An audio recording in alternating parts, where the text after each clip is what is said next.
이육님께서 국민들 허리띠 졸라매고 개미허리 되고 기업들은 영업이익 마이너스 왜 하필 이럴 때 꼭 이전하고 싶을까요? 라는 의견 있으시고요. 그런가 하면 2736님께서는 돌아가는 비용은 또 안 들어갑니까? 엎질러진 물은 주워 담고 넘어지면 짚고 일어나야 되는 게 현실입니다. 또 이런 의견도 있으십니다. 자, 젊은 정치인의 시선으로 여야 정치판을 분석해보는 시간이죠. 2판 4판 패널 소개합니다. 국민의힘 상근 부대변인 지내셨고요. 국민의힘 바로 세우기 국바세 대표 맡고 계시는 신인규 변호사, 그리고 더불어민주당 선대위 대변인 지내셨던 임세은 전 청와대 부대변인 나오셨습니다. 두 분 어서 오십시오. 네, 안녕하세요. 네. 성불하십시오. 예. 이제 앞서 한명도 민주당 의원하고 얘기를 했습니다마는 지금 이제 뭐 문자 게시판에도 아주 상당히 의견들이 많이 올라오고 있습니다. 대통령실 이전에 대한 여론이 다시 또 들끓는 그런 분위기인데 예산 정국 앞두고 이전 비용에 대한 우려가 높아지는 건데요. 특히 최근에는 세종시의 지금의 청와대와 비슷한 제2의 대통령실 짓겠다. 뭐 이건 이미 뭐 법안이 제정돼 있는 상태인데 이것까지 이제 맞물리면서 그럴 거면 뭐 굳이 용산 대통령 집무실에 그렇게 많은 예산을 들이는 거냐 이런 논란이 일고 있는 것 같아요. 먼저 임세은 전 청와대 부대변인은 청와대 이전 문제 어떻게 생각하세요? 저는 이 윤석열 정부의 불행의 시작점이 바로 이 부분이라고 생각합니다. 무리하게 기존에 있었던 청와대를 정말 무리하고 갑작스럽게 이전했던 것이 수많은 이런 이게 파상된 여러 가지 문제가 많이 발생을 했었습니다. 그리고 인수위 시절이라고 하면 보통 가장 역동적이게 국정의 비전과 철학을 이제 국민께 보여줄 수 있는 시간이었는데 그 시간 내내 이 청와대 이전 문제로 계속 뭐 공방이 이루어졌고 뭐 심지어는 그 당시에 이제 문재인 대통령 현 대통령이어도 문재인 대통령과도 각을 세우는 일까지 발생했습니다. 저는 그게 불행의 시작이었고 그러다 보니까 이게 왜 무리하게까지 이렇게 청와대를 이전을 하냐. 왜냐하면 그 비용도 그 당시 인수위에서는 막 한 490억, 500억 안 되게 든다라고만 이야기했지만 실제 추계를 해봤을 때 민주당과 여러 전문가들이 이거는 이제 국방부랑 합참이랑 여러 가지 이제 파생된 것들을 계산을 하다 보면 1조 이상, 1조 5천억까지 이게 예산이 들 수가 있다라는 이야기를 했어요. 근데 그 당시에 국민의힘과 인수위에서는 그 말도 안 되는 숫자 갖고 장난하냐라는 식의 반응이었는데 실제로 지금 까보니까 어떻습니까? 495억 원 택도 없는 소리죠. 우리가 이제 이사할 때 정말 이삿짐 옮기는 비용만 그 정도 드는 것이고요. 우리가 일반 가정집도 이사할 때 보면 뭐 복비도 나갈 것이고 뭐 취득세 뭐 이런 거 다 나가잖아요. 뭐 인테리어 비용 등등. 이건 이제 일반 가정에서 얘기하는 거고, 그러니까 이른바 그냥 딱 이사 비용. 여기 A에서 B까지 이동하는 비용만 490억이었던 거지. 이 대통령실에서 뭐 이런 이제 관절의 문제라든가 이제 국방부 이전 뭐 하다못해 국방부에 있는 어린이집 뭐 그다음에 국방부에 계시는 분들의 이제 아파트 관저 아파트 이런 거 이동 쭉쭉쭉 다 하다 보면 결국은 1조 5천억이 된다라는 게 이제 추계가 이제 나온 게 있는 거죠. 그리고 그 과정에서 또 얼마나 많은 사회적인 뭐 분란과 이런 비용을 야기했습니까? 그냥 가셨으면은 예를 들어 지금 또 마침 세종대에 이제 제2의 청와대 이야기가 나오는데 저는 세종대까지는 뭐 물론 테이블에 우리가 올리고 논의를 할 수 있는 걸 생각합니다. 기존 청와대가 뭐 여러 가지 또 역사적으로 깊은 것도 있지만 좀 시설도 많이 낡았고 뭐 윤석열 대통령이 말한 것처럼 거기 뭐 들어가면 안 좋은 기운이 있는 것처럼 얘기하셨기 때문에 뭐 그런 부분까지는 국민께 뭐 보여드릴 한 것까지는 저는 이해할 수 있어요. 그러면 청와대 일단 들어가셔서 그런 걸 좀 긴 호흡으로 세종에 이제 새로 만드는 것까지 좀 면밀하게 살펴보는 과정이 있었어야지 느닷없이 진짜 한두 달 만에 용산으로 갑자기 이전하고 그다음에 그런 이사를 갑자기 하다 보니까 모든 이런 이사 비용과 관련된 여러 가지 재반된 것들이 계약이 다 수의 계약. 네. 게다가 수의 계약 플러스로 또 코바나 컨텐츠 관련된 업체가 또 수의 계약이 연결된 곳이 많았다고 이제 나타나지 않았습니까? 근데 이런 것들이 하나하나 모여서 저는 지금 이 국정이 난맥이 요 지금 대통령실 이전부터가 꼬였다고 생각합니다. 네. 이게 시작부터 저희가 누누이 이야기한 게 좀 차분하게 먼저 들어가서 몇 달이고 계시다가 좀 면밀하게 살펴보자라고 했던 저희 민주당의 그런 주장과 이런 조언이 하나도 먹히지 않았어요. 그래서 결국은 이런 불행이 나왔었고 뭐 안타까운 일이긴 합니다. 국민들께서도 뭐 이런 말씀까지 하시잖아요. 저는 이런 말에 대해서는 솔직히 뭐 크게 아주 동요하는 건 아니지만 거기에 뭐 예를 들어 뭐 무속 신앙으로 나쁜 기운이 있다. 윤석열 대통령 부부가 들어가면 뭐 안 좋은 기운 때문에 뭐 여러 가지 있기 때문에 그 청와대를 안 가는 거다. 그래서 뭐 복사꽃으로 청와대를 두드려서 귀신을 쫓아낸다. 이런 얘기까지 나올 정도로 대통령실의 권위가 떨어졌습니다. 그만큼 이게 불행한 일인 것이고요. 저는 지금이 시작이라고 생각합니다. 이제 집권 6개월도 안 됐기 때문에 이제 이 정도 비용 들어가는 거면 앞으로의 남은 기간은 정말 운영비가 정말 눈두덩이처럼 드러날 거다. 그래서 매우 지금 긴축 재정을 한다고 기재부에서 이야기하지만 매우 다른 길을 가고 있다라는 안타까운 이야기를 드리고 싶습니다. 열변을 토해 주셨습니다. 예, 신인규 대표도 청와대 이전에 대한 생각 많이 해보셨을 것 같아요. 뭐 우선은 임세은 대변인께서 지적하신 부분들 중에 뭐 제가 일부는 부동의하는 부분이 있습니다만은 뭐 대체적으로는 뭐 지금 지적을 피하기는 어려워 보입니다. 네. 제가 볼 때는 사실 그 청와대 이전이라는 문제가 단지 건물을 옮기는 문제도 있겠습니다만은 그 안에 담겨 있는 상징적 의미가 있거든요. 사실은 제왕적 대통령제를 한번 극복해 보자라는 것과 이제 소통을 좀 더 강화하자 뭐 이런 한 두 가지 정도가 있었다고 봅니다. 네. 근데 이제 윤석열 정부의 그 국정 운영을 좀 지켜보다 보니까 이제 제왕적 대통령제를 극복하기는커녕 더 제왕적으로 보인다라는 지금 비판 의견이 많은 게 사실이고요. 또 소통도 사실은 좀 더 강화되기를 바랬는데 뭐 물어보는 거에 대해서 답을 회피한다라든지 아니면 A라는 거를 물었을 때 B라고 대답을 한다든지 이런 것들 때문에 지금 소통이 제대로 안 이루어지고 있다라는 이제 그 비판이 사실은 더 저는 뼈 아프다고 봅니다.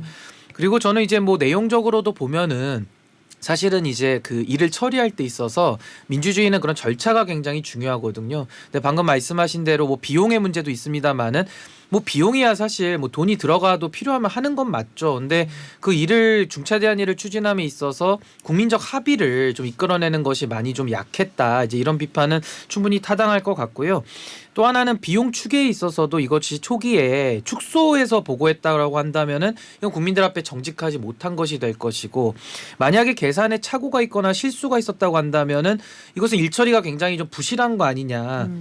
죄송합니다. 네. 이러면서 약간의 좀 업무적인 능력에 의문을 좀 가져올 수 있다. 이렇게 보기 때문에 저는 뭐 여러 가지 지금 뭐 취지를 살리지 못한 부분이라든지 국민 앞에 좀 정직하지 못했던 거 이런 거 좀 문제라고 보고 마지막으로는 사실은 이제 국민들께서 그런 부패 문제를 많이 걱정하시는 것 같아요. 아무래도 이런 대형 공사가 있다 보면은 또 그 안에서 누군가는 또 부패를 저지를 가능성이 상당히 높거든요. 뭐 수의계약 얘기도 나오는데 네. 이런 부분에 대해서 국민들께서 염려하시는 것은 저는 타당한 지적이라고 보기 때문에 지금이라도 조금 더 귀를 열고 마음을 열고 소통에 진지하게 임해야 된다. 저는 이렇게 봅니다. 알겠습니다.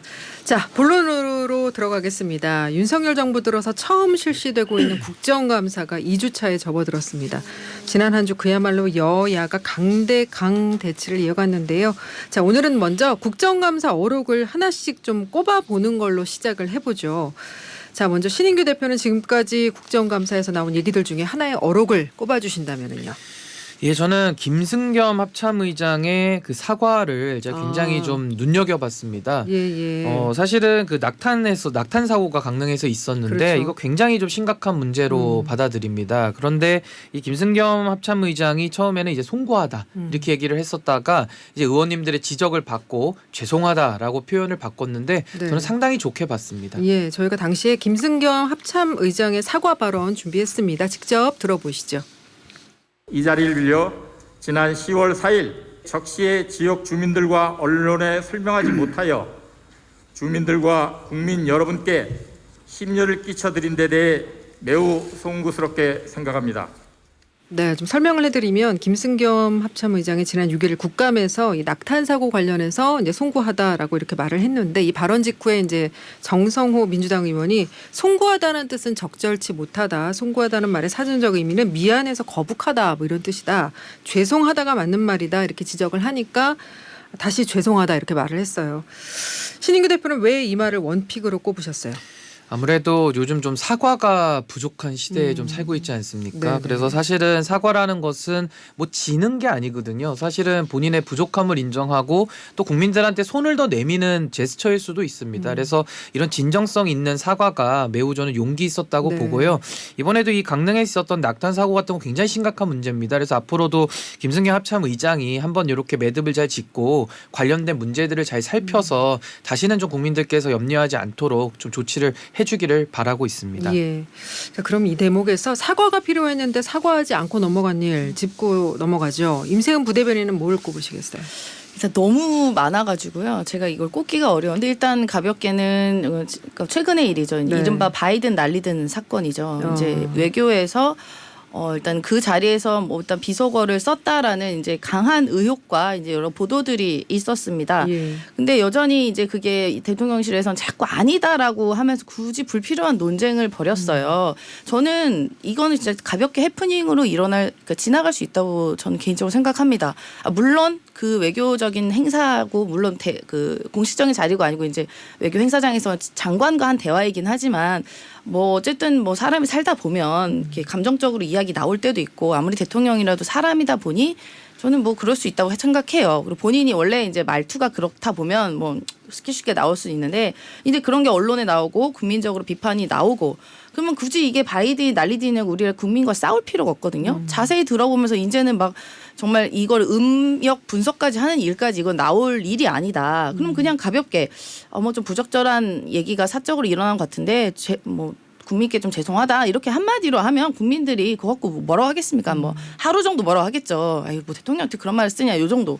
근데 지금 이제 아직도 여전히 바이든이 난리든 이제 발리든 계속 불편한 논란이 나오고 그리고 또 이제 뭐 해명인 새끼들이라고 얘기한 거는 한국의 야당 국회다. 그거 쪽팔린다. 뭐 이런 거 자체가 다 불필요한 이야기를 계속 하는 거거든요.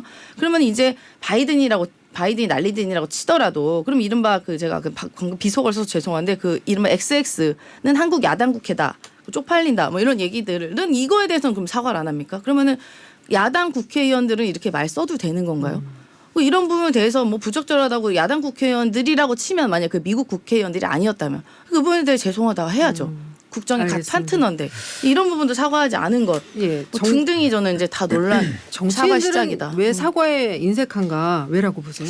이게 뭐 정치인의 사과 부족이라고 보기보다는 좀 법조인 출신 아닙니까? 네. 그래서 법조인 출신들이 사실은 법정에서는 이게 사과하고 이런 게 좀 자백으로 이렇게 인정이 돼요. 그래서 아무래도 좀 이런 것들은 자신의 그런 행위들을 다 인정하는 꼴이 되기 때문에 굉장히 좀 인정에 좀 인색한 면이 그럴 분명히 수 있겠네요. 있습니다. 그래서 그게 좀 남아 있는 것 같고 저는 지금 말씀하신 비속어 논란도 마찬가지지만은 더 위로 올라간다면은 과거에 텔레그램 노출 문자가 있었을 때 그때부터 저는 좀 사과하는데 인색하고 용기를 내지 못했다 이렇게 보기 때문에 뭐 지금 많이 늦었죠. 근데 많이 늦었지만은 지금이라도 국정 운영의 신뢰를 회복하는 방안으로서는 좀 용기를 내야 된다. 저는 이렇게 보고 있습니다. 예. 자, 임세은 전 부대변인은 국정감사에서 나온 여러 말들 중에 어록으로 어떤 부분 가져오셨어요? 엊그저께인가요? 권성동 예. 전 전 원내대표가 이제 김재남 이제 예전에 수석이시죠. 지금 이사장이신데 그 부분 뭐 뻐꾸기예요. 차라리 혀 깨물고 죽지 뭐하러 그런 짓 합니까? 예. 투명 인간 취급하겠습니다라고 해서 좀 굉장히 부적절하고 일단 저희가 이런 그 부분? 발언 내용을 어제 이 시간에도 사실 들려드렸는데 다시 준비가 되죠. 예, 한 번 더 듣고 가시죠. 이동주 저동주 옮기가 사는 뻐꾸기예요? 나는 부끄러워서 고개를 못 들겠어요. 차라리 혀 깨물고 쭉쭉 뭐하러 그런 짓 합니까? 의원님께서 이 국정감사 자리에서 질문하실 자유는 있지만 저에 대해서 됐어요. 답변 필요 없어요. 자, 물은 거 어떻습니까? 사퇴할 생각 있어요, 없어요? 진상에 대해서 앞으로의 상임위원회에서 김재남 원자력 안전재단 이사장은 투명인간 취급하겠습니다. 예, 권성동 전 원내대표가 이 말에 대해서 나중에 해명을 하긴 했어요. 그러니까 뭐 김재남 이사장한테 직접적으로 한 게 아니라 나 같으면 그러겠다 뭐 이런 의지의 표현이다라고 했는데 자 어떻게 들으셨어요?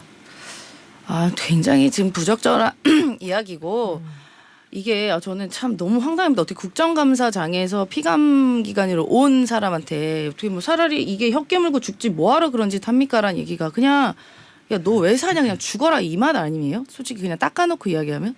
근데 지금 말이란 게 단어 하나하나 조사 하나하나로 의미가 달라질 수 있는 거잖아요. 특히나 지금 여전히 이제 윤석열 대통령 비속어와 설화 관련해서 아직도 국민적인 이런 이게 의혹이 끊이지가 않고 논란이 계속되고 있는데 지금 또 뭐 윤핵관이라고 하시는 분께서 또 굳이 또 이런 단어를 정치인의 발언 하나하나가 큰 의미로 받아들일 수 있는데 이렇게 무슨 차라리 혀 깨물고 죽지 뭐하러 그런 짓 합니까? 이거 뭐하러 죽으란 자살 방조 자살 뭐 이렇게 종용하는 거예요?